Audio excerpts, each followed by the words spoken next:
எண்ணித் துணிவோம், ஒன்றிணைந்து எழுவோம், இலக்கை வெல்வோம்.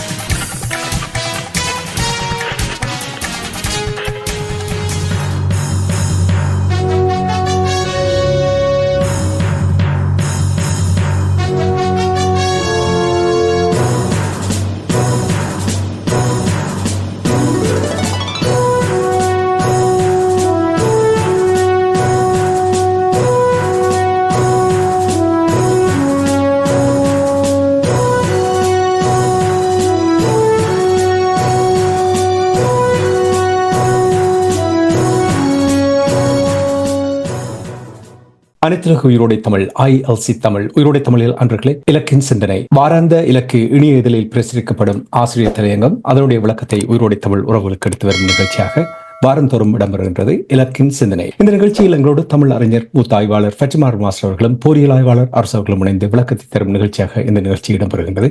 இங்கே கலையத்தில் இருவரும் இணைந்திருக்கின்றார்கள். வணக்கம் மாஸ்டர் அவர்களே.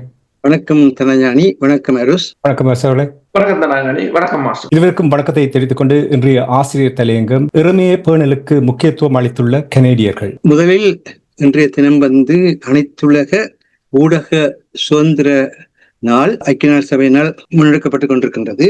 அந்த வகையிலே ILCயும் உயிரோடை தமிழும் இலக்கும் இந்த தமிழ் மக்களுடைய கருத்து சுதந்திரத்தை உறுதிப்படுத்துவதற்கு கடந்த 15 ஆண்டுகளாக உழைத்து வருகின்ற நிலையில் அதற்கு முன்னர் மதிப்புக்குரிய தாசிஸ் மாஸ்டர் அவர்களுடன் ஆரம்பமாகிய தேசிய ஊடகமாக இருந்த IBC அது ஒரு மிக நீண்ட ஒரு பாரம்பரியத்தை கொண்டது மட்டுமல்ல, தமிழ் மக்களுடைய முதலாவது ஊடக சுதந்திரத்தை நிறுவிய ஒரு ஊடகமாக இருக்கின்றது. அந்த வகையிலே இன்றைய தினத்திலே அன்று முதல் இன்று வரை தமிழ் மக்களுடைய ஊடக சுதந்திரத்தை வெளிப்படுத்துவதற்கு பணி செய்த அனைவரையும் நாம் நினைவு கூர்ந்து நீங்கள் அளித்த பங்களிப்புகளுக்கும் உங்களுடைய தாயகப்பற்று மற்றும் மொழி இனப்பற்றுகளுக்கும் எங்களுடைய வணக்கத்தையும் வாழ்த்துக்களையும் தெரிவித்துக் கொள்ள விரும்புகின்றோம். இந்த 15வது ஆண்டு நிறைவை நாளை 4ஆம் தேதி ஆல்பர்டன் 15வது ஆண்டு நிறைவு நாளை நாங்கள் எல்லோரும் கூட இருக்கின்றோம். நீங்களும் வர இருக்கிறீர்கள், தாசிஸ் மாஸ்டர் அவர்கள் வர இருக்கின்றார்கள்,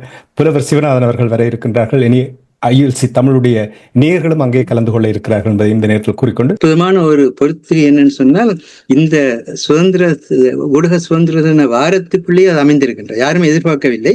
ஆனா இதுதான் ஊடக சுதந்திரத்துக்கான குரல் என்பதை வெளிப்படுத்தக்கூடிய முறையில் ஒரு இறை செயலாக கூட இந்த ஊடக வாரத்துக்குள்ளேயே அந்த நிகழ்வும் அமைந்திருப்பதையும், அத்துடன் 25 இளம் பாடகர்கள் தங்களுடைய கலைத்திறனை வெளிப்படுத்தி அன்றைய தினத்திலே பாட இருப்பதை நிற்கின்ற பொழுது இதெல்லாம் ஒரு அற்புதமான முறையிலே அந்த பணி நடைபெறுகிறது என்பதற்கான ஒரு சான்றுகளாக இருக்கின்றது என்பதையும் நாம் எடுத்து நோக்கக்கூடிய இருக்கின்றது. அதே மாதிரியாக இன்று மற்றொரு முக்கியமான வாரமாக இந்த வாரம் இருக்கின்றது. அட்டன்பரியினுடைய 99வது பிறந்த நாள் இடம்பெறுகின்றது. உலகெங்கும் இன்று அவருடைய அந்த அளப்பரிய பணிக்காக முன்னாள் அமெரிக்க ஜனாதிபதி ஒபாமா முதல் சகல அரசியல் துறைகளில் இருப்பவர்களும், அறிவியல் துறையில் இருப்பவர்களும், தொழில்நுட்ப துறையில் இருப்பவர்களும் எல்லோருமே அவரை பாராட்டினால் காரணம் என்னவென்று சொன்னால், அட்டன்பரோட மிக முக்கியமான செய்தி என்னென்றால், நாங்கள் இந்த உலகுடன் இணைக்கப்பட்டவர்களாக இருக்கின்றோம்.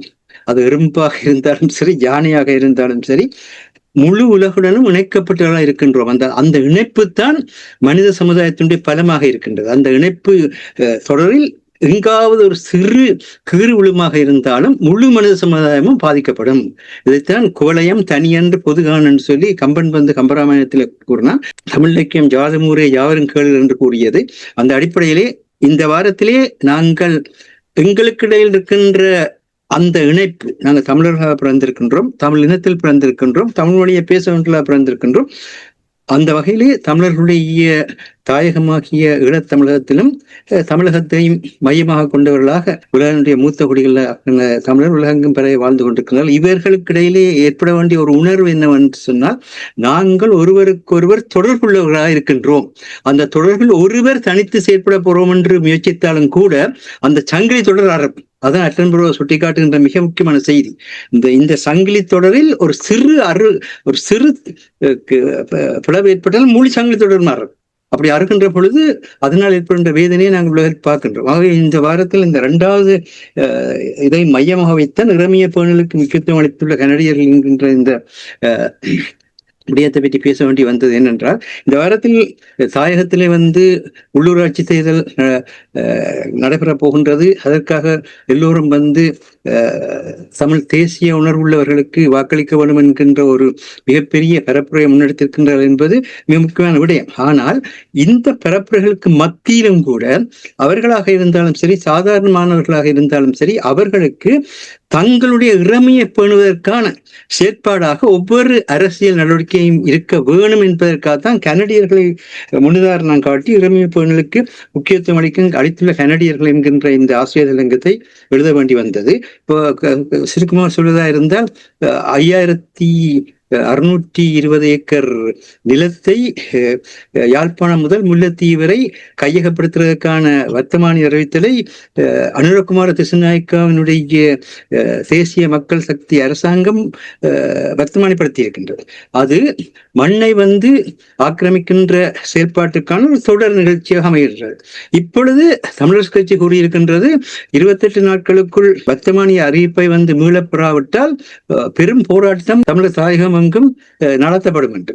அது நல்ல விடயம். ஆனால் இந்த உள்ளூராட்சி தேர்தலுடன் அப்படியே காற்றோடு காற்றாக போய்விடுமா என்பதுதான் அந்த இருக்கின்ற கேள்வி. ஏனென்றால் எப்பொழுதுமே இந்த தேர்தல் நேரங்களில் இந்த அரசியல் தலைவர்கள் இப்படியான பல எழுச்சி மிகு வசனங்களை பேசுவார். இப்போது சொல்லியிருக்கின்றார்கள், அப்பனும் ஆட்சியும் ஆண்ட நாட்டில் அப்புகாமி ஆழ்வதாண்டு. நம்ம நேற்றைக்கு நல்லூரில் நடந்த கூட்டத்தில் ஒரு புதிய சுலோகம் ஒன்றை முன்வைத்திருக்கின்றார்கள். முன்பு அப்படித்தான் ஆண்ட தமிழர் மீண்டும் ஒரு முறை ஆள வேண்டும் என்ற கோஷத்தில முன்வைத்தார்கள். நல்ல விடயங்கள். ஆனால் இவ்விதமாக இது கோஷமாக வேஷமாக போய்கொண்டிருக்கின்றே தவிர அப்புகாமியை கொண்டு அங்கே நிலப்படுத்துவதார், அப்புகாமிக்கு வழிகாட்டுவதார், அப்புகாமியை கூட்டி வருவதார் என்ற விடயங்களையும் தமிழ் மக்கள் கவனத்தில் இருக்கணும் என்பதற்காகத்தான் நாங்கள் இன அடிப்படையில் நாங்கள் சிங்கள மக்களை குறித்து பேசவில்லை.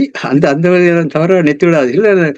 கூறுகின்ற விடயம் என்னவென்று சொன்னால், தமிழர் அல்லாதவர்கள் தமிழர்கள் ஆளக்கூடாது என்பதை பற்றி கடந்த ஆசிரியர் தலையங்கத்திலும் நாங்கள் விரிவாக எடுத்து சொன்னோம். அந்த தமிழர் அல்லாதவர்கள் என்றது அந்த மண்ணுக்கு சொந்தமானவர்கள் அந்த மண்ணிலே வாழ வேண்டும். அதே நேரத்தில் அனைவரையும் அந்த மண்ணில் அரவணைத்து நாங்கள் உலக மக்கள் என்ற முறையிலே ஜாதி ஊரே ஜாவரங்கள் நாங்கள் தான். நாங்கள் எந்த ஒரு இனத்துக்கோ அல்லது எந்த ஒரு மொழிக்கோ மனிதாய அடிப்படையில் எதிரானவர்கள் அல்ல. அவர்தான் மதமாக இருந்தாலும் கூட. கடந்த முறை தமிழ் பௌத்தத்தை பற்றி நாங்கள் இங்கு பேசியதற்காக சிலர் குறிப்பு போட்டிருந்தார்கள், நைனாதீவு பிக்கு லண்டனுக்கு வந்து விட்டார் என்று. அதை பார்க்க சந்தோஷமா இருந்தது. என்றால் சிங்கள மக்களுக்கு மத்தியில் ஒரு நைனாதீவு பிக்கு அது தமிழ் பௌத்த அனவடினால் அதை சிங்களமயப்படுத்துவதில் சொல்வதை நாங்கள் மேலும் விளக்கி இருக்கிறோம் என்றால் நாங்கள் உண்மையை பேசுகிறோம் என்பதற்கான அந்த தெளிவு வருகின்றது. ஆகவே எங்களுக்கு கருத்து தெரிவிப்பவர்களாய் நீங்கள் தான் நாங்கள் எந்த அளவுக்கு உண்மையை பேசுகிறோம் என்பதை உறுதிப்படுத்துவதாக இருக்கின்ற என்பதையும் பார்க்கின்றோம். ஆக அந்த வகையில பார்க்கின்ற பொழுது இந்த கனடிய தேர்தலில் ஜனவரி மாதத்திலே லிபரல் கட்சியை விட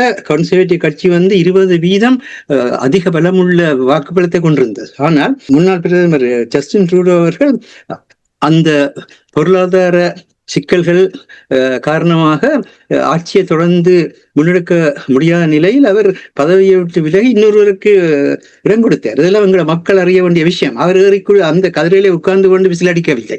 ஆனால் இதுதான் செய்கிறார் இப்பொழுது இங்கே.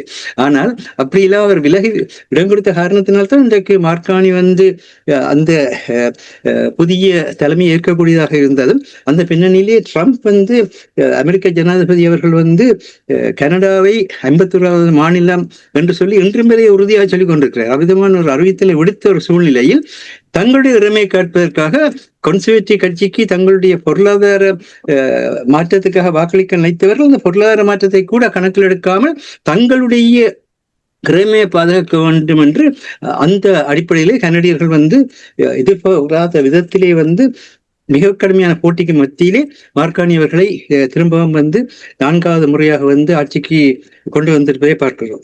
அதை பார்க்கின்ற பொழுது எங்களில் பலர் கூறுகின்றார்கள், நாங்கள் பொருளாதார தேவைகளுக்காக இவர்கள் எங்களுடைய மக்களையும் மண்ணையும் இன அழிப்பு பின்னணியிலே இனங்காணக்கூடிய அச்சத்தை ஏற்படுத்தி ஆட்சி செய்து கொண்டிருக்கின்றார்களோ அவர்களுக்கே வாக்களிக்க போகின்றோம், எங்களுக்கு கொஞ்சம் பொருளாதார தன்மைகள் ஏற்படும் என்று கூறுகின்றார்கள். இப்போது கனடியர்களுக்கும் அந்த தேவை இருந்தது. அப்படி இருக்க ஒரு இறைமையை பாதுகாக்க வேண்டும் என்ற நிலை வந்த பொழுது அதை மறந்து இறைமையை பாதுகாத்திருக்கின்ற தன்மையை உலக கண்டுகொள்கின்றது. அதே போலதான் நீங்கள் இந்த உள்ளூராட்சி தேர்தலுக்கு நீங்க போகின்ற பொழுது உங்களுக்கு ஒரு சிலர் இப்பொழுது இருக்கின்ற அனுரகுமார திசாநாயக்கவுடைய அரசாங்கம் உங்களுக்கு ஒரு சில சலுகைகளை அளிக்கலாம் என்ற நம்பிக்கை இருக்கலாம், நாங்கள் இல்லைன்னு சொல்லவில்லை. அது உங்களுடைய வாழ்வுக்கு தேவையாக கூட இருக்கலாம், அதையும் நாங்கள் மறக்கவில்லை. ஆனால் இது எல்லாவற்றையும் விட மேலானது உங்களுடைய பொறுப்பு உங்களுடைய மண்ணை பாதுகாப்பது, மக்களை பாதுகாப்பது. அதனால தான் அட்டன்புரவை பற்றி கூட கூறினேன். அவருடைய தன்மையின்படி இயற்கையை நாங்கள் பாதுகாக்காமல் விட்டாலே அழிவு ஏற்படும் என்ற ஒரு நிலையிலே அந்த தொடர்ச்சங்கிலியை நாங்கள் அறக்கக்கூடாது என்று அவர் இவ்வளவு பெரிய ஆய்வுகளை எல்லாம் செய்து விஞ்ஞானத்தையே ஒரு மிகப்பெரிய மாற்றத்தை கொண்டு வந்த பெருமகனாக இருக்கின்ற நேரத்தில் நீங்களும் அதே மாதிரியாக உங்களுடைய மண்ணை பாதுகாக்க வேண்டும். அப்படியானால் உங்களுடைய அந்த இனத்துவத்தை, உங்களுடைய மொழித்துவத்தை, உங்களுடைய தொடர் தன்மையை வரலாற்றுக்கு முற்பட்ட காலம் முதல் அந்த மண்ணிலே ஈழத்தமிழர்கள் வாழ்ந்து வருகின்ற அந்த தொன்மையின் தொடர்ச்சியான இறைமையை பாதுகாருங்கள், அதுக்காக வாக்களிங்கள் என்பதுதான் இந்த ஆசிரியலிங்கத்தினுடைய மிகப்பெரிய செய்தியாக இருக்கின்றது. அதுக்கேற்ற முறையில் நாங்கள் ஆசிரியலிங்கத்தை கனடாவினுடைய பின்னணியிலே விளக்கி இருக்கின்றோம். அதை அங்கு வாசித்துக் கொள்ளுங்கள். ஆனால் இன்று இருக்கின்ற இந்த சூழ்நிலையில் நாங்கள் இதற்காக எழுதினோம் என்று சொல்லி சொல்கின்ற பொழுது இந்த முறை நாங்கள் கருத்தை வெளியிடுகின்ற தன்மையிலே செயற்கை நுண்ணறிவு மிகப்பெரிய மாற்றத்தை ஏற்படுத்தி கொண்டிருக்கிறது. அதனால் இந்த டிஜிட்டல் யுகத்தில் செயற்கை நுண்ணறிவும் ஊடக ஒருமைப்பாடும் என்பது கூட முக்கியமாக இருக்கின்றது. ஏனென்றால் குறிப்பாக இந்த ஊடகத்தில் இருப்பவர்கள், அது சமூக வலைத்தளமாக இருந்தாலும் சரி, நேரடியான ஊடகங்களாக இருந்தாலும் சரி, உங்களுக்கு ஒரு முக்கிய பொறுப்பு இருக்கின்றது ஊடக ஒருமைப்பாடு. இது எங்களுடைய இறமையுள்ள நாடு, அந்த இறமையுள்ள நாட்டில் வாழ்கின்ற எங்களுடைய இறமையுள்ள மக்கள் பாதுகாக்கப்பட வேண்டும். மிக முக்கியமான அந்த ஊடக ஒருமைப்பாடு, அதனை மையமாக கொண்டு நீங்களும் செயற்பட வேண்டும் என்பதற்காகத்தான் இவற்றையும் கூறினோம். நன்றி மாஸ்டர். நீங்கள் அந்த கனடாவுடைய முன்னாள் பிரதமர் ஜஸ்டின் ட்ரூடோ தொடர்பாக கூறும் பொழுது இதில் கூட இருந்து எங்களுடைய பிரதிநிதிகள் பாடத்தை கற்றுக்கொள்ள வேண்டும் என்ற விடயத்தை உணரக்கூடிய இருக்கின்ற அரசர்களை பாருங்க. உலக நாடுகளில் மாற்றங்கள் ஏற்படும் பொழுது இப்ப ஜஸ்டின் ட்ரூடோ தொடர்பாக கூறும் பொழுது தமிழர் தரப்பிலும் சில மாற்றங்களை நீங்கள் அவதானிக்கிறீர்களா? கடந்த 15 ஆண்டுகளை நீங்கள் எடுத்து பார்த்துக்கிறார்கள், இணைந்து செயல்படுவதற்கான எந்த ஒரு சமிக்கையிலும் அவர்கள் வெளிப்படுத்தவில்லை. ஆனால் இப்பொழுது கொஞ்சம் கொஞ்சமாக வெளிப்படுத்த தொடங்குகிறார்கள். இது ஒரு ஆரோக்கியமான விடயமாக பார்க்கிறார். இப்ப குறிப்பாக நீங்க பாருங்கள், கஜேந்திரகுமார் பொன்னம்பலம் அவர்கள் தந்தை செல்வா அவர்களுடைய வழியில் தமிழரசு கட்சி பயணிக்குமாக இருந்தால் அங்கே வழிகாட்டுவர்கள்லாம் பிரச்சனையாக இருக்கின்ற என்று கூறுகின்ற இந்த விடயத்தை கேட்கும் பொழுது எவ்வளவு முக்கியம் இந்த மாற்றம், அது குறிப்பாக இந்த உள்ளூராட்சி தேர்தல் நடைபெற்றுக் கொண்டிருக்கின்ற இந்த காலகட்டத்தில் அவ்வாறான ஒரு கொள்கை மாற்றம் நீங்கள் எப்படி பார்க்கிறீர்கள்? இது எவ்வளவு முக்கியம் என்றதை கூறுங்கள். என்னென்று சொன்னால், ஒரு பல கட்சிகள் இருந்தாலும் ஒரு தேசியம், எங்கள் இனத்தினுடைய இறமை அல்லது தேசியம் தொடர்பில் ஒரு ஒருங்குடைந்த செயற்பாட்டை தான் நாங்கள் தொடர்ந்து வலியுறுத்தி கொண்டிருக்கின்றோம். அதை சிங்கள தேசம் தெளிவாக செய்து கொண்டுதான் இருக்கின்றது. அவர்களுக்கு எவ்வளவு பிரச்சனைகள் இருந்தாலும் தமிழர் தொடர்பாக முடிவெடுக்கும் போது அல்லது அனைத்துலக சமூகம் தொடர்பாக முடிவெடுக்கும் போது எல்லோரும் ஒரே குரலில் தான் பேசுகிறார்கள். தற்போது இந்தியா பாகிஸ்தானுக்கான நீர் விநியோகத்தை தடை செய்ததையும் கூட இலங்கை எவ்வாறு பார்க்கிறது என்று சொன்னால், தான் எழுதிய 6 உடன்பாடுகளையும் இந்தியா தனக்கு எதிராக மீண்டும் ஒரு பிளாக்மெயிலுக்கு பயன்படுத்தலாம் என்று கூட பார்க்கிறார்கள். அப்ப அவ்வாறான ஒரு நிலையில் என்னென்று சொன்னால், இந்த வெளிவார கொள்கையாக இருக்கலாம், தமிழர் தொடர்பான விவகாரங்களாக இருக்கலாம், அவர்கள் எவ்வாறு ஒருமித்த குரலில் பேசுகிறார்களோ அதே ஒரு நிலையை நாங்கள் எட்ட வேண்டும். இப்ப கஜேந்திரகுமார் பொன்னம்பலம் அவர்களை பொறுத்தவரையில் அதாவது 2002ஆம் ஆண்டு இவர்கள் ஒருங்கிணைந்த TNA என்று உருவாகிய பின்னர் அதில் இருந்து வெளியேறியதுதான் மிகப்பெரிய தவறு. என்னென்று சொன்னால், அதற்குள் இருந்து கொண்டே அதனை தலைமை வகித்திருக்க வேண்டும். அதுதான் அந்த பிரச்சனை. நாங்கள் அன்றைய பிளவு பல பிளவுகளை உருவாக்கியதும், அதன் பிற்பாடு அதை திருப்பவும், அதை இப்போது வெளியில் வந்த பிறகு அவர்களுக்கு தெரிகிறது நாங்கள் என்ன தவறை செய்தோம் என்று. ஆனால் அதை மீண்டும் எவ்வாறு சரி செய்வது என்பது, இப்ப தவறுகள் செய்வது எல்லோருடைய இயல்பு, அது யாரும் எல்லோரும். ஆனால் அதிலிருந்து எவ்வாறு மீண்டெழுவது, அதனை எவ்வாறு சரி செய்வது, அதை எவ்வாறு மீண்டும் நேரான பாதைக்கு கொண்டு போவது என்பதில் தான் அந்த சாணக்கியம் தங்கி இருக்கின்றது. இப்ப என்னென்று சொன்னால், இப்ப அனைத்துலக மட்டத்தை பாருங்கள். இப்ப ரஷ்யாவுக்கும் அமெரிக்காவுக்கும் இடையிலான பேச்சுக்கள் கூட இப்போது அமெரிக்கா சொல்கிறது தான் அதிலிருந்து வெளியேறிவிட்டதாக, ரஷ்யா மீது புதிய தடைகளை கொண்டு வரப்போகிறது என்று கூறுகிறது. ஆனால் அதை ரஷ்யா எதிர்கொள்ள தயாராகத்தான் இருக்கின்றது. இப்ப அதாவது பேச்சுக்களுக்கு போகும்போதும் அவர்கள் தயாராகத்தான் இருக்கிறார்கள். பேச்சு முறிந்த பிற்பாடு வருகின்ற நிலைமையை எதிர்கொள்வதற்கும் அவர்கள் தயாராகத்தான் இருக்கிறார்கள். அதே ஒரு நிலைமை தான். ஆனால் இப்போது கயந்திரமார் பொன்னம்பலம் அவர்கள் எடுத்திருக்கின்ற முடிவு உண்மையில் நல்ல நல்ல முடிவு. இன்னும் அங்குள்ள தேசிய பற்றாளர்களையும் ஒருங்கிணைத்து இந்த தனது கட்சியை, அதாவது 10 வருடங்களாக ஒரு கட்சியில் இருக்க முடியாது, அது விரித்து வளர வேண்டும். மாஸ்டர் இங்க இருக்கிறார், மாஸ்டர் அடிக்கடி சொல்லுவார், நீங்கள் ஒரு வியாபாரத்தை ஆரம்பித்தால் கூட 3 வருடத்துக்குள் அது ஒரு ப்ராஃபிட்டை தரவில்லை என்று சொன்னால் அவங்க அதை மூடி விடுவாங்க என்று சொன்னால் அதற்கு பிறகு அது ஃபெயிலியர் என்றுதான் அதன் அர்த்தம். அப்ப அதே போலதான் இந்த கட்சியை பொறுத்தவரையிலும் இன்று எங்களுக்குள் உள்ள பிளவுகள் தான் தென்னிலங்கை கட்சி இலகுவாக தமிழர் தாயகத்தில் அத்தனையும் தாங்கள், அதாவது தமிழர் தாயகத்தின் அரசியலையே ஒரு முடிவுக்கு கொண்டு வருகின்ற ஒரு நிலைக்கு அது வந்திருக்கின்றது இன்று. அதுக்கு காரணம் எங்களுக்குள் இருக்கின்ற இந்த பிளவுகளும் விட்டுக் கொடுக்காத மனத்தன்மையும் நாங்கள் தன்னிச்சையாக எடுக்கின்ற முடிவுகளும் தூர நோக்கற்ற முடிவுகளும் தான் அதற்குரிய காரணமாக இருக்கின்றது. இப்ப உலகம் எங்குமே பல மாற்றங்கள் இடம்பெற்றுக் கொண்டு வருகின்றது. இப்ப பிரித்தானியாவை பாருங்கள், ஆளும் கட்சி தொழிலாளர் கட்சி கிட்டத்தட்ட 1600 உள்ளூராட்சி சபை இடங்களில் 99 தான் கைப்பற்றியிருக்கு. பூச்சியமாக இருந்த ரிஃபார்ம் கிட்டத்தட்ட 677 இடங்களை கைப்பற்றியிருக்கின்றன. லேபரும் 100 சொச்ச இடங்களை தான், கன்சர்வேட்டிவும் 100 சொச்ச இடங்களை தான் கைப்பற்றி. இது தொடர்பில் இப்ப அதாவது தற்போதைய பிரதமர் கூறும்போது, அதாவது பிரதமர் கட்சியே 99 தான் எடுத்திருக்கின்றது, கூறும்போது சொல்கிறார் என்னென்று சொன்னால், அதாவது மக்களுக்கு, அதாவது தங்கள் கட்சியால் எந்தவித நன்மையும் இல்லை என்று மக்கள் உணர தலைப்பட்டிருக்கிறார்கள் என்று கூறினார். அதே மாதிரி ஒரு நிலைமையா இப்ப இலங்கை தீவிலும் பார்க்கிறீங்களா? இப்ப நாங்கள் கஜேந்திரகுமார் பொன்னம்பலம் தொடர்பாக அவருடைய அணுகுமுறை ஒரு சரியாக வரவேற்கக்கூடியதா இருக்கின்ற காலம் கடந்து விட்டது ஒன்று இப்பொழுது சிந்திக்க தோன்றுவது என்றால், அங்கே அனுரகுமார திசாநாயக்கா கூறுகிறார், அந்த நாட்டில் மக்கள் எல்லோருமே சுதந்திரமாக வாழ்வதற்கு, உரிமையோடு வாழ்வதற்கு தான் அவ்வாறான ஒரு நிலைமையை ஏற்படுத்தி கொடுப்பேன் என்று கொண்டால், இவர்கள் இப்பொழுது சேர்ந்தால் அதில் ஏதாவது பிரியோசனம் இருக்கிறதா? உண்மைதான். நாங்கள் எதிலும் எங்கள் மனதை தளரவிட முடியாது, சேர்ந்து மீண்டும் கட்டியமைக்கலாம். அனுரகுமார திசாநாயக்காவை பொறுத்தவரையிலும் அனுரகுமார திசாநாயக்கா தென்னிலங்கை அரசியல் வாழ்க்கை கூட ஒரு கேள்விக்குறிதான். இப்ப லேபர் கட்சி, அதாவது இங்கே தொழிலாளர் கட்சியை ஏன் மக்கள் தெரிந்தெடுத்தார்கள் என்று சொன்னால், கடந்த வருடம் அவர்களுக்கு வேற தெரிவில்லை என்றுதான் தெரிந்தெடுத்தார்கள். ஆனால் அதுவும் பிழையாகியதால் இப்போது முற்றும் முழுதாக 2 பிரதான கட்சிகளையும் புறக்கணித்து விட்டார்கள். இப்போ நீங்கள் பார்த்தீங்கன்னு சொன்னால், இந்த கெமி கன்சர்வேட்டிவ் தலைவர் கூறுகிறார், இது ஒரு பிளட் பாத் என்று சொல்லி தங்களுக்கு ஒரு இரத்த களரி என்ற தொனியில் தான் கருத்தை தெரிவித்திருக்கு. எங்கள் தமிழ் மக்களை பொறுத்தவரையிலும் இப்போது எல்லோரும் கூறலாமா, என்பிபிக்கு பின்னால் பலர் நிற்கிறார்கள், ஆதரிக்கிறார்கள் என்று. ஒரு சிலர் எல்லா இனத்திலும் இருக்கின்றது. ஒரு சிலர் சலுகைகளுக்காகவும் பதவிகளுக்காகவும் பேர்களுக்காகவும் போறவர்கள் இருக்கிறார்கள். ஏனைய மக்களை பொறுத்தவரையில் இந்த கட்சிகளில், தமிழ் கட்சிகளில் நம்பிக்கை இழந்தவர்கள். அதுதான் அந்த பிரச்சனை. அந்த நம்பிக்கையை தக்க வைக்கவும் முடியவில்லை. அதாவது என்று அந்த தமிழ் தேசிய கூட்டமைப்பு உடைந்ததோ அன்றே மெல்ல மெல்ல அந்த தமிழ் மக்களின் நம்பிக்கையும் தகரத் தொடங்கிவிட்டது.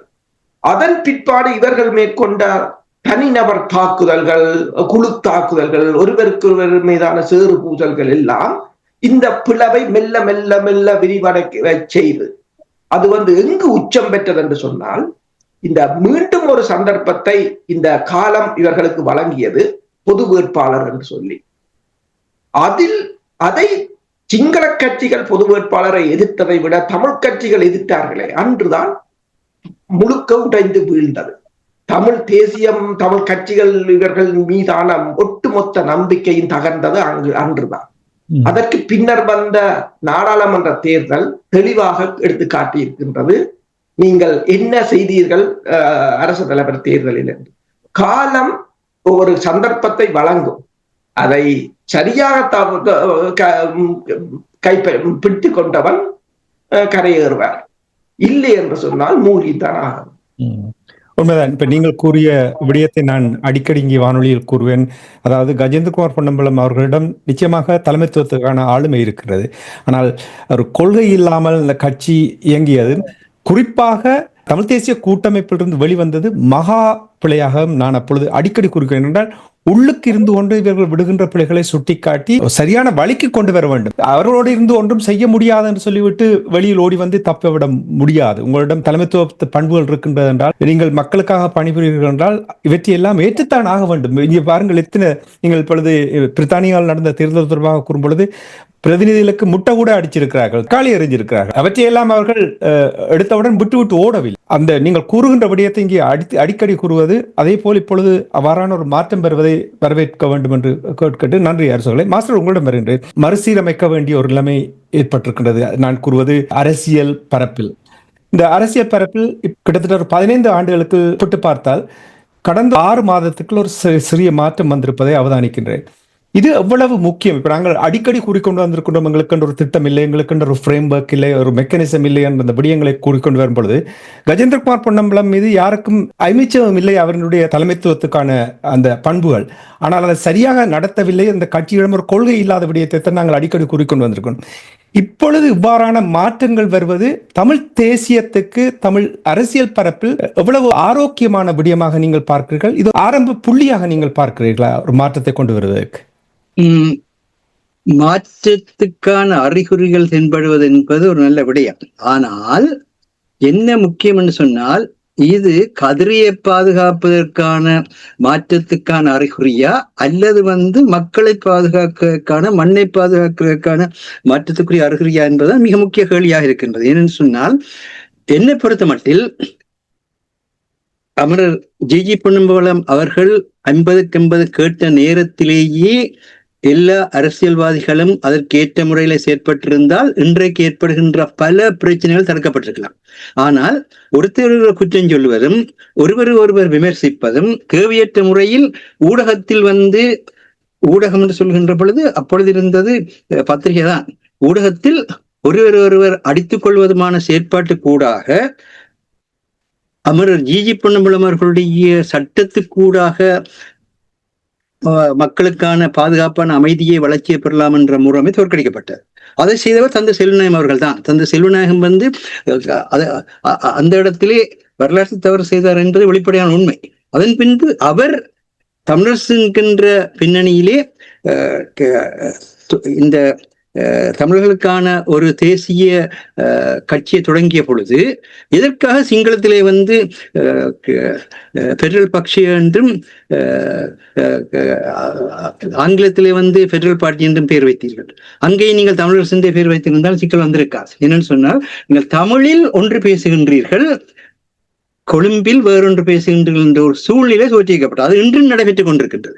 எங்களுடைய மண்ணிலே ஒன்று பேசுவார்கள், அங்கு போய் கொழும்பிலே வேறொன்று பேசுவார்கள். இவ்விதமாக பேசுகின்ற அந்த உண்மையற்ற ஒரு அரசியல் நிலைமை காணப்பட்டதன் காரணமாகத்தான் அவர்கள் ரகசியமாக நாட்டை பிரிப்பதற்காக இவர்கள் முயற்சிக்கின்றார்கள் என்ற ஒரு பலத்தை பெற்றுக்கொண்டார்கள். பொய்யான வதந்தி, அந்த வதந்தியை பெற்றுக்கொண்டார்கள். அது காரணமாக இருந்தது இந்த உண்மை பேசாத நிலை. அன்றே தமிழரசு தான் எங்களுடைய நிலை என்று நாங்கள் சிங்களத்திலும் ஆங்கிலத்திலும் கூறியிருந்தோமா இருந்தால் அன்று உலகமே ஏற்றுக்கொண்டிருக்கும். அப்படியான சூழ்நிலை இருந்தது. ஏன்னு சொன்னால், நீங்கள் இருக்கின்ற மேலாதிக்க சக்திகளோடு கூடி குழாவி உறவாடவும் விரும்புகின்றீர்கள்.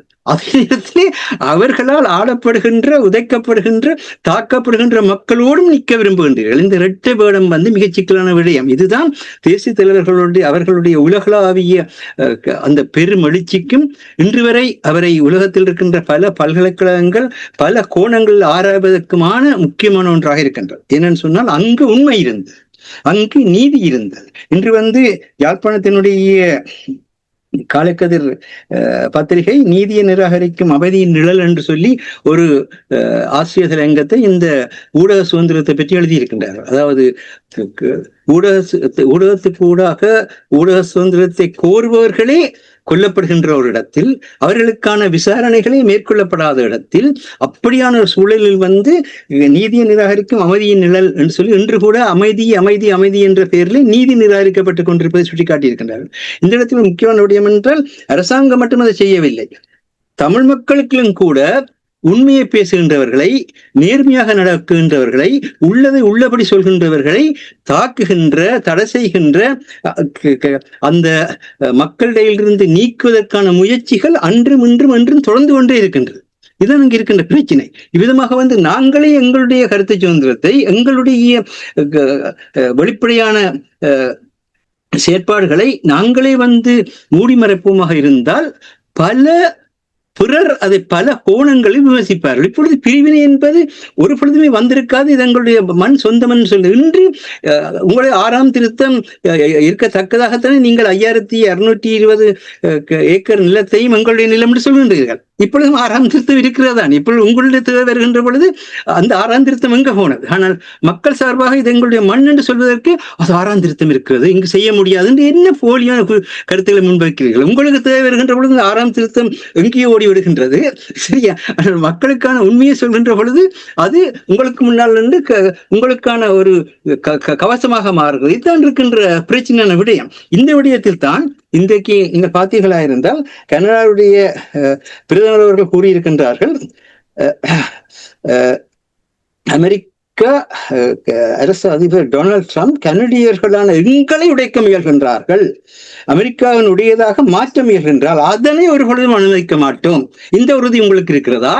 உங்களுடைய மக்களை அவர்கள் உடைக்க முயல்கின்றார்கள், உங்களுடைய மண்ணை அவர்கள் தங்களுடைய மாற்ற முயல்கின்றார்கள், எங்களுடைய மக்களை நீங்கள் உடைக்கின்றீர்கள், எங்களுடைய மண்ணை நீங்கள் கவர முயல்கின்றீர்கள், விடமாட்டோம் என்று எல்லாரும் ஒற்றுமையா சொல்கின்றீர்களா, பேசுகின்றீர்களா?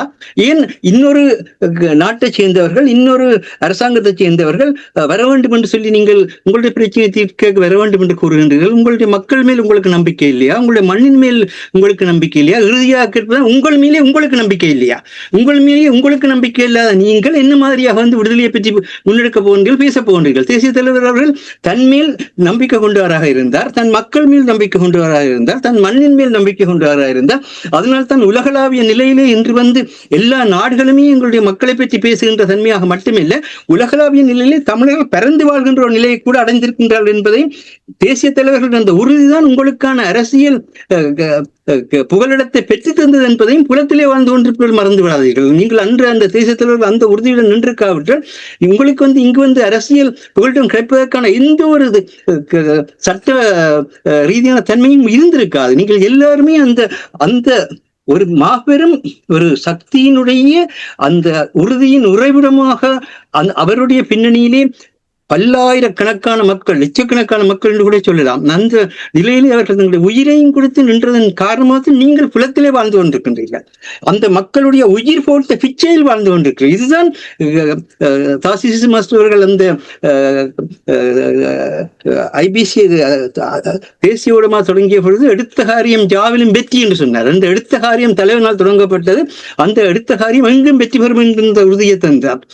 படுத்து மாய்ப்பது தெய்வதமேனும் அதை தடுத்து நின்று தடுக்கின்ற சக்தி உள்ளவர்களாக இருப்போம் என்று கூட கூறினார்கள். என்னன்னு சொன்ன அந்த உறுதி, உங்களுடைய உறுதி எங்கே போனது? அதே நேரத்தில் நீங்கள் பார்த்தீர்களா இருந்தால் ஈழநாடு பத்திரிகை அங்கு தாயகத்திலிருந்து எழுதியிருக்கிறது, புலம்பெயர் லொபிக்கு என்ன நடந்தது? ஆசிரியர் தலையங்கம், நேற்றையான ஆசிரியர் தலையங்கம், புலம்பெயர் லொபிக்கு என்ன நடந்தது என்று சொன்னால், புலம்பெயர் சமுதாயம் தமிழ் மக்களுக்கான, ஈழத்தமிழ் மக்களுக்கான ஒரு பலமான பொருளாதார பலமாக இருக்கும். புலம்பெயர் சமுதாயம் ஈழத்தமிழ் மக்களுக்கான ஒரு பலம் பொருந்திய அரசியல் சக்தியாக இருக்கும் என்ற ஒரு நிலை 2009ஆம் ஆண்டு இந்த இன அழிப்பு நடந்த பொழுது இருந்தது. இந்த தேசிய தலைவர் அவர்களே அதைத்தான் கூறினார்.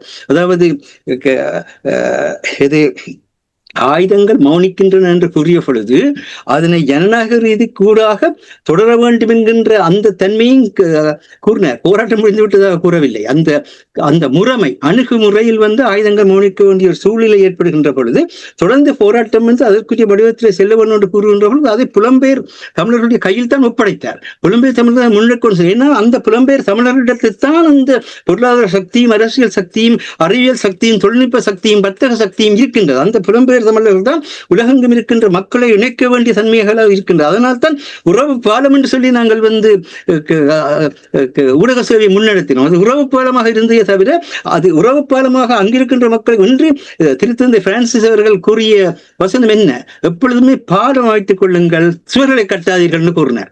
ஆனால் உறவு பாலம் அமைத்த இந்த தேசிய ஊடகத்துக்கு இன்று உயிரோடை தமிழ் என்ற பெயரிலும் இலக்கு என்கின்ற பெயரிலும் அது பரிணாமடைந்திருக்கின்ற நிலையிலே அதற்கு பாலம் அமைக்கின்றீர்களா அல்லது தடை சுவர்களை கட்டிக்கொண்டு போகின்றீர்களா? திருத்தந்தை கூறியதை உங்களுடைய கால் போடுங்கள். தயவு செய்து மனித சமுதாயம் ஒருவருக்கொருவர் உறவு பாலம் வைக்கிறதுக்காக தான் நாங்கள் தோற்றம் பெற்றிருக்கிறோமே தவிர தாங்கள் தலைச்சுவர்களை கட்டுவதற்காக தோற்றம் பெறவில்லை. தலைச்சுவர்களை கட்டிவிட்டு தலையை அதில் அடித்து மோதவில்லை என்று அங்கு ஜெருசலேமிலே ஒரு சுவரை கட்டிய காரணத்தினால்தான் முஸ்லிம்கள் ஒரு பக்கத்திலே தலையை அடித்துக் கொண்டு நிற்கிறார்கள், இஸ்ரேல்கள் ஒரு பக்கத்திலே தலையை அடித்துக் கொண்டு நிற்கிறார்கள் கடவுளுக்காக என்று மண்ணிலே ரத்த ஆறு ஓடிக்கொண்டிருக்கின்றது. அந்த தலைச்சுவரானது காரணமாக இருக்கின்றது. அது மதத்தின் பெயரால் தான் செய்யப்பட்டது. அந்த தலைச்சுவரை உடைப்பதற்காக தான் ஜேசனார் தோன்றினார் என்பதெல்லாம் வரலாறு. இது எதுக்காக கூறுகின்றோம் என்றால் எப்பொழுதுமே ஊடகத்தினுடைய தன்மை உறவு பாலமே தவிர தடைகளை உருவாக்குவதில்லை. எந்த ஒரு மனிதனுடைய ஆற்றலையும், எந்த ஒரு மனிதனுடைய திறனையும், எந்த ஒரு மனித சுதந்திரத்தையும், எந்த ஒரு மனிதனுடைய மண்ணையும், எந்த மனிதனுடைய வாழ்வையும் பாதுகாப்பதுதான் ஊடகமாக இருக்க வேண்டும் என்பதுதான் இன்றைய தினத்திலே நாங்கள் சொல்கின்ற அந்த செய்தியாக இருக்கின்றது. அதைத்தான் நான் உங்களுடைய கேள்விக்கான பதிலாக முன்வைக்க விரும்புகின்றேன். நன்றி மாஸ்டர். நீங்கள் கூறிய விடயங்களை கேட்கும் பொழுது 97ஆம் ஆண்டுக்கு என்னை எடுத்து சென்றது. அப்பொழுது காசிசஸ் மாஸ்டரோடு நானும் இந்த ஊடகத்தை ஆரம்பிப்பதில் நானும் ஒருவராக பயணித்தேன்.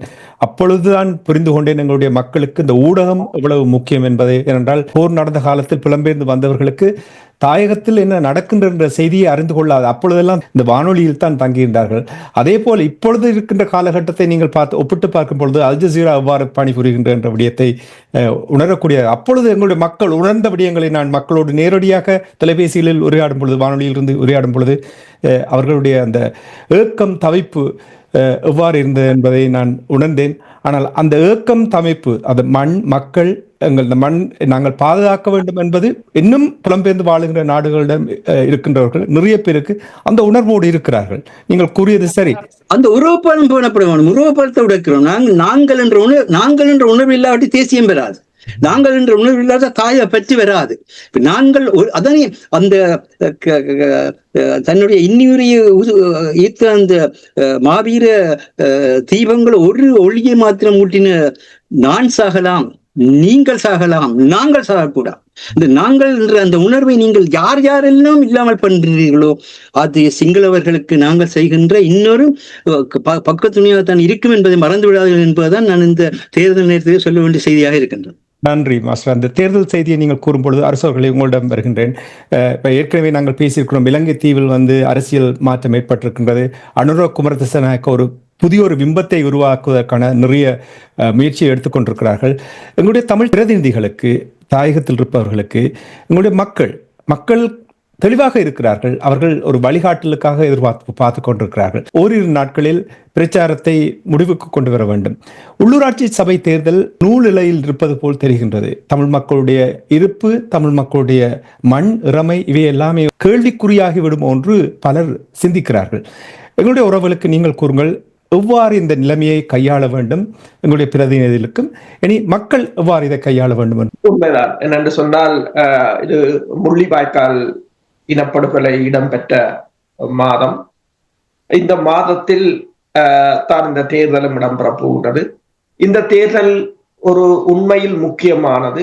ஒரு இனத்தின், ஒரு மக்களின் அரசியல் மாற்றத்தை நாடி பிடித்து பார்க்கிறது.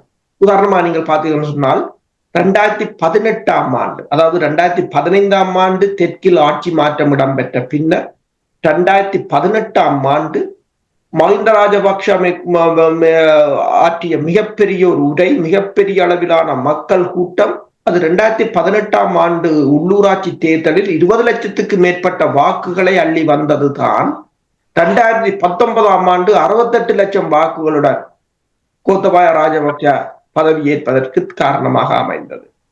அப்பவே தென்னிலங்கை ஊடகங்கள் ஒன்றை கூறிவிட்டன, உள்ளூராட்சி சபை தேர்தலில் மட்டுவ கட்சி பெற்றுக்கொண்ட இந்த மாற்றம் ஒரு அடுத்த தேர்தலில் கட்டாயம் எதிரொலிக்கும்.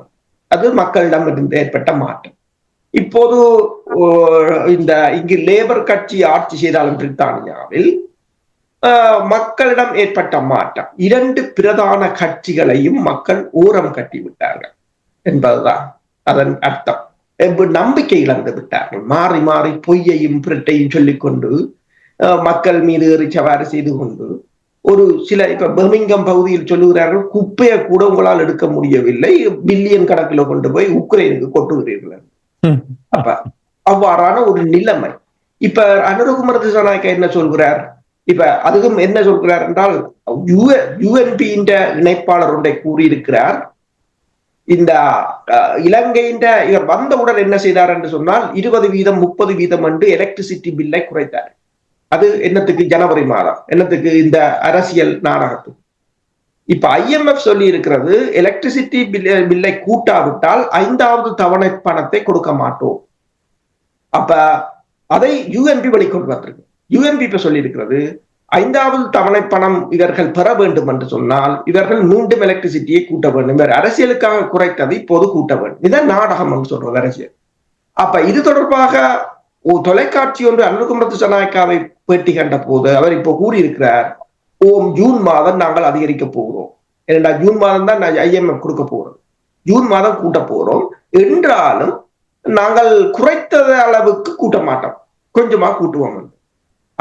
இதுதான் அரசியல் என்பது. அப்ப இந்த ஏமாற்றுத்தனம் இது சிங்களவர்களையும் இந்த கட்சி ஏமாற்றி கொண்டுதான் இருக்கு.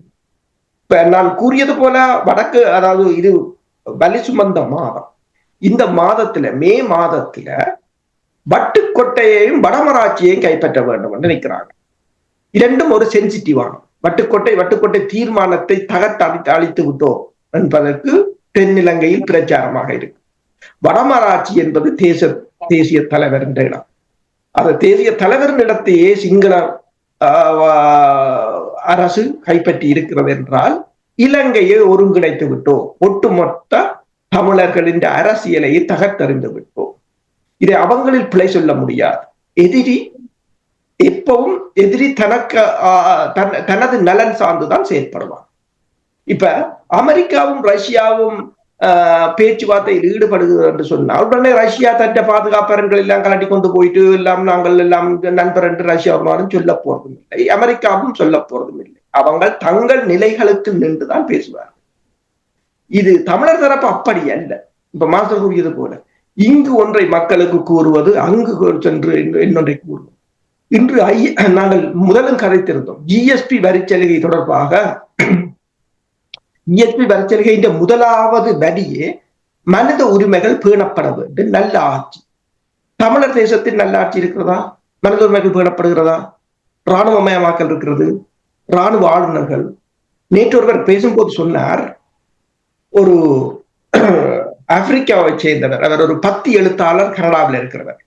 அவர் இன்னொரு நண்பருக்கு கூறும்போது கூறினார், உங்கள் இலங்கையில் எப்போ நிறைவேற்று அதிகாரம் கொண்ட அரசு தலைவர் பதவி வந்ததோ அப்பவே இராணுவ ஆட்சி ஆரம்பித்து விட்டது, உங்களுக்கு தெரியுமோ? ஏனென்றால் முப்படைகளின் தளபதி அவர்தான். ஆக அவர்ல ஒரே ஒரு வித்தியாசம், இராணுவ சீருடை போடவில்லை, ட்ரைனிங் எடுக்கவில்லை, அவ்வளவுதான். மற்றது நீங்கள் மறைமுகமாக அதற்குள் தான் இருக்கிறீர்கள், அதை கூட உங்களால் உணர முடியவில்லை என்பதுதான் அவர் கூறியிருக்கின்றார். அப்ப என்னென்று சொன்னால் இந்த இப்ப இந்த ஏமாற்றுத்தனங்கள் முழுக்க முழுக்க முழுக்க ஒரு இனவாதமாகத்தான் இருக்குது. இப்ப இதை நாங்கள் தமிழ் மக்கள் தான் இந்த தேர்தலில், இப்ப பிரித்தானியாவில் இடம்பெற்ற ஆளுங்கட்சி பவரில் இருந்தாலும், ஆனால் உள்ளூராட்சி சபைகள் ஆளுங்கட்சியும் இல்லை எதிர்கட்சியும் இல்லை, இன்னொரு கட்சியிடம் போற அளவுக்கு அரசியலில் ஒரு மாற்றம் வந்திருந்தது. அரசியலில் எதுவும் மாறலாம். இப்ப பாத்தீங்கள் என்றால் போன வருஷம், அதாவது டிசம்பருக்கு முதல் ரஷ்யாவும் அமெரிக்காவும் எதிரி, டிசம்பருக்கு பிறகு ரஷ்யாவும் அமெரிக்காவும் நண்பர். இப்ப மே மாதம் ரஷ்யாவும் அமெரிக்காவும் எதிரி. இப்படித்தான் போய்கொண்டிருக்கு. இப்ப நீங்க கூறினீர்கள் முட்டை எடுத்த இப்ப நைஜல் ஃபெராஜ், ரிஃபார்ம் கட்சி, அவர் ஐரோப்பா, அவர்தான் இந்த பிரெக்சிட் வெளியேற்றத்துக்கு முக்கிய காரணமாக இருந்தார். அவர் யூரோப்பா ஹோட்டலுக்கு போறவர் பெல்ஃபாஸ்ட்ல இருக்கிறதுக்கு அங்க தங்க விடையில அவங்க வெளியில் துரத்தி விட்டார்கள் என்னன்னு சொன்னால் ஐரோப்பாவுக்கு எதிராக இயங்கிக் கொண்டே நின்று ஐரோப்பா ஹோட்டல்ல தங்குவீர்கள். அதே போல நீங்கள் கூறியதும் முட்டை அடித்தார்கள், சேரடித்தார். இன்று அவர் அரசியலில் பெரும் புள்ளி, அதாவது அரசியலில் எதுவும் நடக்கலாம் என்பதுதான் முக்கியம். அப்ப வீழ்ச்சியும் எழுச்சியும் நிச்சயமான, ஆனால் நான் எங்கு வீழ்ந்தோம் என்பதை நாங்கள் சரியாக கண்டறிந்து அதிலிருந்து மீண்டெழுவோமாக இருந்தால் நாங்கள் வெற்றி பெறலாம். இப்ப சிங்கள தேசம் இன்று எங்களை கைப்பற்றலாம், நாளை நாங்கள் அந்த இடத்தை மீண்டும் கைப்பற்றலாம். அது எங்கள் வியூகத்திலும் எங்கள் சாணக்கியத்திலும் தான் தங்கி இருக்கின்றது. தமிழ் மக்களை பொறுத்தவரையிலும் இப்போ தென்னிலங்கை கட்சிகள் ஓரளவு உஷாராகிவிட்டன. இந்த என்பிபி எவ்வாறு ஏமாற்றுகிறது அதையும் தமிழ் மக்களும் அந்த நிலையில் நாங்கள் அரசியலில் எப்போதும் அரசியலில் அநாதைகளாக இருக்க முடியாது. நாங்களும் எங்களை சுதாரித்துக் கொண்டு எங்களை சுற்றி என்ன நடக்கிறது என்பதை தெரிந்து கொண்டு தமிழ் தேசியத்துக்காக தமிழர்களுக்காக உண்மையில் அவர்கள் வாக்களிக்க வேண்டும். இதில் அதன் பிற்பாடு தமிழர்களுக்கு இடையில் உள்ள பிரச்சனைகளை நாங்கள் தீர்த்துக் கொள்வோம். இப்போதைக்கு நாங்கள் சிங்கள தேசத்திலிருந்து விலத்தி இருக்க வேண்டும் என்பதுதான் எங்கள் பணிவான கோரிக்கை. ஓம், உண்மையாக நீங்கள் கூறுவது உலகத்தில் ஒன்றுமே நிரந்தரம் இல்லை என்பதை சமீப காலங்களில் நடந்த ராஜபக்ஷாக்கள் கோட்டையை அமைத்திருந்தார்கள், அவர்களை உடைக்கவே முடியாது என்று இருந்தார்கள். பாருங்கள் எவ்வாறு கொண்டு வந்து விட்டிருக்கிறார்கள் என்ற விடயங்களை. அதே போல் தான் அனுரகுமார் திசாநாயக்கா எவ்வளவு விடயத்தை கூறினாலும் எப்பொழுது உணர்ந்து கொள்ளுகிறார்களோ அந்த இலங்கை தீவில் தமிழினம் இறமையோடு தங்களுடைய மண் மக்கள் அவ்வாறு வாழ்ந்தார்கள் என்றதை எப்பொழுது ஏற்றுக்கொண்டு அதற்கேற்றவாறு ஒரு சரியான அரசியல் தீர்வோடு வரவில்லை என்றால் அந்த தீவில் ஒரு காலமும் ஒரு சுவீட்சமான நிலை இருக்காது என்பதை பலர் சுட்டிக்காட்டியிருக்கிறார்கள்.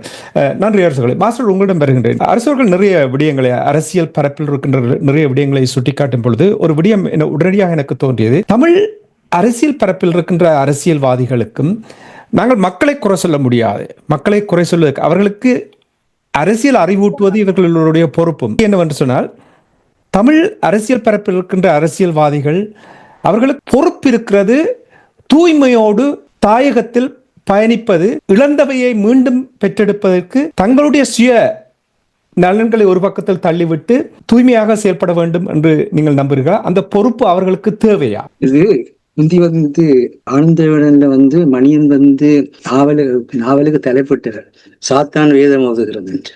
அது மாதிரி இப்பொழுது நீங்கள் என்னிடத்துல சாத்தான் வேதம் ஓதுகிறதா என்ற ஒரு கேள்வியை போட்டிருக்கிறீர்கள். சரியா? ஏனென்றால் இந்த அரசியல் தலைவர்கள் எல்லாமே சாத்தானாக நின்றவைகள் என்பது எல்லோருக்கும் தெரிந்த விடயம். அடிக்கடி சாத்தான் வேதம் ஓதுகிறதா என்ற ஒரு கேள்வி வருவது வழக்கம். ஆனா சாத்தான் வேதம் ஓது இந்த சாத்தான் என்ன பெயிண்டல் என்ன, என்னுடைய எண்ணத்தை இன்னொருவருடைய மனதில் திணிப்பது, அந்த பின்னணியிலே அவரை செயற்பட வைப்பதற்கு பிறகு பேயில சாத்தான் என்பது விஞ்ஞான ரீதியாக அதான் விளக்கம். உங்களை இன்னொருவருடைய சிந்தனை ஆட்டி படைச்சு உங்களுடைய சுய சிந்தனையில நீங்கள் செயல்பட முடியாமல் நிலையில இருந்திருந்தால் நீங்கள் சைக்காலஜிக்கல் பிரச்சனையில இருப்பீங்க. அதுதான் சாத்தான் என்று சொல்றதும் பேய் என்று சொல்றது. இன்றைய அரசியல் தலைவர்கள் எல்லாம் மக்களுக்கு இதைத்தான் செய்யறார்கள். தங்களுடைய எண்ணத்தை கொண்டு மக்களுக்கு மேல திணிச்சு மக்களை சுதந்திரமாக செயற்பட விடாமல் மக்கள் தங்களுக்கான ஒரு அடிவரடிகளாக தங்களுக்கான ஒரு பின்பற்றுவர்களாக இருக்க வேண்டும் என்கின்ற ஒரு சிந்தனையிலே முயற்சிக்கிறார்கள். இதுதான் இருக்கிற சிக்கன விடயம். இந்த விடயத்தில் தான் இப்பொழுது பார்த்தீர்களா இருந்தால் கஜேந்திரகுமார் பொன்னம்பலம் அவர்கள் மிக அழகாக சொல்லியிருக்கின்றார், தமிழரசு கட்சி சரியான முறையில் செயற்படுமாக இருந்தால் நாங்கள் இணைந்து செயல்பட தயார் என்று. தமிழரசு கட்சி எப்பொழுது சரியான முறையில் செயற்பட்டது? அந்த வரலாற்றினர் சொல்லி இருந்தால் மிக மகிழ்ச்சியா இருக்கும். எப்பொழுது செயற்பட்டது? 1975ஆம் ஆண்டு காங்கிரஸ் துறை தன்னுடைய பாராளுமன்ற பிரதிநிதித்துவத்தை ஒரு அடையாள குடியேற்றமாக மாற்றி இந்த ஸ்ரீலங்காவினுடைய சிங்கள பௌத்த குடியரசை நாங்கள் ஏற்றுக்கொள்ளவில்லை என்று தேர்தலில் நின்று வென்றதன் பின்னர் பாராளுமன்றத்துக்கு 1975ஆம் ஆண்டு சென்று இன்று முதல் இந்த ஸ்ரீலங்கா பாராளுமன்றத்தினுடைய கட்டமைப்பு என்பது எங்களுக்குரியதல்ல, நீங்கள் சோல்பரி அரசியலமைப்பிலிருந்து விலகிவிட்டீர்கள், நாங்கள் 1948ஆம் ஆண்டிலிருந்து இந்த 72ஆம் ஆண்டு வரை கிட்டத்தட்ட 24 வருடம் எங்களுடைய அரசியல் சுதந்திரத்தை நாங்கள் பெற்றுக் கொள்ளலாம் என்று பிரித்தானிய அரசுக்கு எதிராக போராடின அந்த பின்னணியில் உங்களிடமிருந்தும் இணைந்தோ அல்லது உங்களோட முரண்பட்டோ அதை பெற்றுக் கொள்ளலாம் என்று நாங்கள் ஜனநாயக முறைகளிலே செயற்பட்டோம். அது நடைபெறவில்லை. ஆனபடினால் இன்றிலிருந்து நாங்கள் எங்களுடைய அரசியல் எதிர்காலத்தை நாங்கள் தீர்மானிக்கின்றோம் என்றுதானே தந்தை செல்வம் அவர்கள் சொன்னார்கள். அப்ப அன்று மக்களுடன் இந்த தமிழ் மக்களுக்கான அந்த தன்னாட்சி உரிமையின் அடிப்படையில் தமிழ் மக்கள் செயற்படுவார்கள் என்றதைத்தான் வலியுறுத்தார்கள். அவை அந்த தன்னாட்சி உரிமையில் செயற்பட என்று வலிக்கிட்ட மக்களுக்கு சமஷ்டியை திரும்பவும் தீர்வாக கூறாதீர்கள். சமஷ்டி ஒரு அரசாங்கம் தன்னுடைய அதிகாரத்தை நியாயமான முறையில் மற்ற மக்களையும் அந்த அரசினுடைய சமத்துவமான குடிகளாக சட்டத்தின் முன் எல்லோரும் சமம் என்ற அடிப்படையில் ஏற்றுக்கொண்டு அந்த வகையிலே செயற்படுகின்ற பொழுதுதான் அது தனியாட்சியா கூட்டாட்சியா அல்லது எந்த விதமான ஆட்சி அமைக்கின்ற பற்றி வரலாம். இங்கிருக்கின்ற பிரச்சனை நாங்கள் எங்களுடைய மண்ணை, எங்களுடைய மக்களை, எங்களுடைய நிலத்தை நாங்கள் அடையாளம் காட்டிவிட்டோம். அந்த மண்ணிலே அந்த நிலத்திலே நாங்கள் வாழ்ந்து கொண்டிருக்கிறோம். எங்களுடன் எவ்விதமாக சிங்கள தேச மக்களும் சிங்கள மண்ணும் இணைந்து எந்த விதமாக நாங்கள் இரண்டு எங்களுடைய தனித்துவமான தாயக தேசிய தன்னாட்சி தன்மைகளை பேணுகின்ற அதே நிலையில் உங்களுடைய தாயக தேசிய தன்னாட்சி தன்மையை பேணுகின்ற அதே நிலையில் நாங்கள் எவ்விதமாக எங்களோடு இருக்கின்ற முஸ்லிம் மக்களையும் எங்களோடு இருக்கின்ற மலிக மக்களுக்குமான பாதுகாப்புகளையும் கொடுத்து விதமாக பிரசக்திகள் இந்த மண்ணுக்குள் கால் வைக்காதவாறு, பிரசக்திகள் இந்த மண்ணை சுரண்டாதவாறு நாங்கள் வாழலாம் என்பதற்கான ஒரு அரசியல் முறைமையை நீங்கள் தோற்றுவித்தீர்களா இருந்தால் மட்டும்தான் அது அர்த்தமுள்ளதாக இருக்குமே தவிர அவர் பிச்சை போட நாங்கள் கையேந்துகின்ற சமஷ்டி நிலை என்பது எந்த நிலையிலும் எங்களுடைய மக்களுக்கு எந்த ஒரு கட்டத்திலும் எந்த தீர்வையும் கொடுக்காது. அப்படிமாக நாங்கள் பேசுகின்ற நேரம் எல்லாம் வீணாக காலத்தை நேரத்தை வீணடித்து மக்கள் நாட்டை விட்டு வெளியேறதுக்கான சூழ்நிலையை தான் உருவாக்கி கொண்டிருப்போம் என்பது மிக முக்கியமான விடயம். ஆகவே இது பிரிவினவாதம் அல்ல. நீங்கள் இது எங்களுடைய மண், நாங்கள் வாழ்கின்ற இடம் என்பதை சொல்கின்ற பொழுது பிரிவினவாதம் இல்லை. அதை விட்டு போட்டு நாங்கள் ஏதோ புதிதாக அந்த மண்ணிலே வாழ்ந்தவர்கள் மாதிரியும் அந்த மண்ணை பிரித்து தரப்போறோம் என்ற மாதிரியும் அந்த நாட்டை ரெண்டாக்க போறோம் என்ற மாதிரியும் நீங்கள் அந்த அரசாங்கத்தினத்தில் போய் ஒரு நாள் ஒன்றையும் கேட்காதீர்கள். தேசிய தலைவர் என்ன கூறினார்? நீங்கள் யாராக இருந்தாலும், எரிக் சொல்கமாக இருந்தாலும் கூட அவர் உலகத்தினுடைய வல்லாண்மைகளும் பிராந்திய மேலாண்மைகளும் சேர்ந்துதான் அவரை அனுப்புகிறார் என்பதும் அவருக்கு தெரியும். அப்படி இருந்தும் கூட நீங்கள் வன்னிக்கு வன்னியில் எங்களுடன் பேசின பின்னர் தான் நாங்கள் உங்களுடன் பேச்ச தொடங்குவோம் என்று சொன்னார். என்றால் இது எங்களுடைய வீடு, எங்களுடைய மக்கள், நாங்கள் ஒன்றா வாழ்ந்து கொண்டிருக்கிறோம். எங்களிடம் நீங்கள் உங்களுடைய கருத்துக்கள் என்னன்றதை கூறுங்கள். அதுக்கு பிறகு நாங்கள் என்ன மாதிரியா பேசுவோம் என்பதை தீர்மானிங்கள். அதே நேரத்தை மதிப்புக்குரிய தேசத்தின் கூட லண்டன் பாரசிங் அவர்கள் கூறிய மிக முக்கியமான விடயம், ஒரு இடைக்கால நிர்வாகத்தை நீங்கள் எங்களிடம் ஒப்படையுங்கள். அந்த இடைக்கால நிர்வாகத்தை நீங்கள் எங்களுடைய மண்ணையும் எங்களுடைய மக்களையும் நாங்கள் இணைத்து அந்த இடைக்கால நிர்வாகத்தை ஏற்படுத்துகின்ற பொழுதுதான் எங்களால் சிங்கள மக்களுக்கும் முஸ்லிம் மக்களுக்கும் மலைய மக்களுக்குமான தேவைகளையும் பாதுகாப்பையும் வழங்குவதற்கான அந்த தன்மையை நாங்களும் பெறுவோம். அப்படி பெறுகின்ற பொழுது அதன் பின்னர் நாங்கள் எந்த விதமான ஒரு அரசியல் முறைமைக்குள்ள செயற்படுவோம் என்றுதான் நோர்வேல் வைத்து கூறினார்கள். நோர்வேல் வைத்து எப்பொழுதாவது ஒரு பேச்சுவார்த்தைக்குள்ளாக நாங்கள் இப்பொழுது அரசியல் பேசுவோம் என்று கூறவே இல்லை.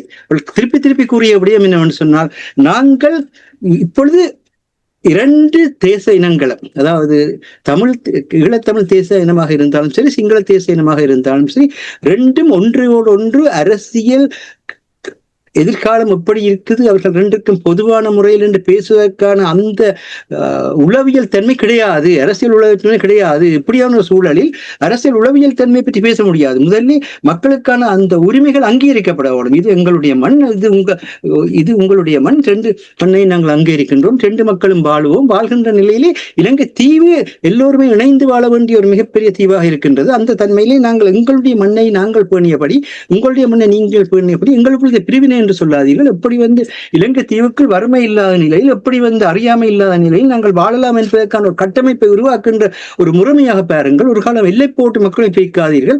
அதற்கு பதிலாக எல்லைகளை தகர்க்கின்ற முறையில் எவ்விதமாக செயற்படலாம் என்று அவர்கள் கூறினார்கள். அது அந்த தன்மையில் தான் இந்த ஊடகமும் அதற்கு அந்த பொறுப்பு தான் செயற்படுகிறது. அதாவது எங்களுடைய மண் எங்களுடையது என்று நீங்கள் ஏற்றுக்கொள்ளாத வரை கடைசி மட்டும் எந்த ஒரு தீர்வும் எந்த ஒரு கட்டத்திலும் என்றுமே பலனளிக்கப் போவதில்லை. இந்த செய்தியைத்தான் கூறுகின்ற அதே நேரத்திலே நான் இன்னொரு விஷயத்தையும் கூற வேண்டும். நேற்றைய தினத்திலே நெல்லை திருஞான சம்பந்த ஆதீனத்தினுடைய குருமுதல்வர், எங்களுடைய சைவ மக்களுடைய குருமுதல்வராக இருந்தவர், அதே நேரத்தில் எல்லா இன மக்களாலும் மதிப்புக்குரியதாக போற்றப்பட்ட ஸ்ரீ சோமசுந்தர தேசிக ஞானசம்பந்த பரமாச்சாரிய சுவாமிகள் முழு அமைதி நிலை பெற்று செம்மணி மயானத்திலே ஒளியாக இருக்கின்றார். அவர் எவ்விதமாக ஒரு ஒளி நிலையில் எவ்விதமாக சமயங்கள் மக்களுடைய உள்ளங்களை இணைப்பதற்கும் அந்த உள்ளங்களுடைய பின்னணியிலே மனிதனில் இறைவனை காண்பதற்கும் ஏற்ற மாதிரியாக வாழ வேண்டும் என்று கூறினாரோ அதே போல நாங்களும் எங்களுடைய ஒவ்வொருவருடைய சமயங்களையும் ஒவ்வொருவருடைய இறை நம்பிக்கைகளையும் நாங்கள் எங்களுடன் அகத்திலே வைத்துக் கொண்டு புறத்திலே அவற்றை கொண்டு வந்து அரசியலையோ அல்லது பொருளாதாரத்தையோ குழப்பி அடிக்காமல் அந்த அரசியல் பொருளாதாரத்திலே நாங்கள் மக்கள் என்ற முறையில் எல்லா மக்களும் தங்களுடைய அறியாமையையும் வறுமையையும் விட்டு நீங்குவதற்கான முறையிலே செயல்படுவதற்கு அவருடைய அந்த பணித்தளத்தை நாங்கள் ஒரு முன்மாதிரியாக கொண்டு திருத்தந்தி அவர்கள் ஏதாவது சொன்னால்தான் எங்களுடைய மக்களுக்கு தெரிகிறது. ஆனால் எங்களுடைய மக்கள் ஏதாவது சொன்னால் அதை ஏற்றுக்கொள்ள மாட்டார்கள். அவர்கள் சொன்னால்தான் அது பெரிது.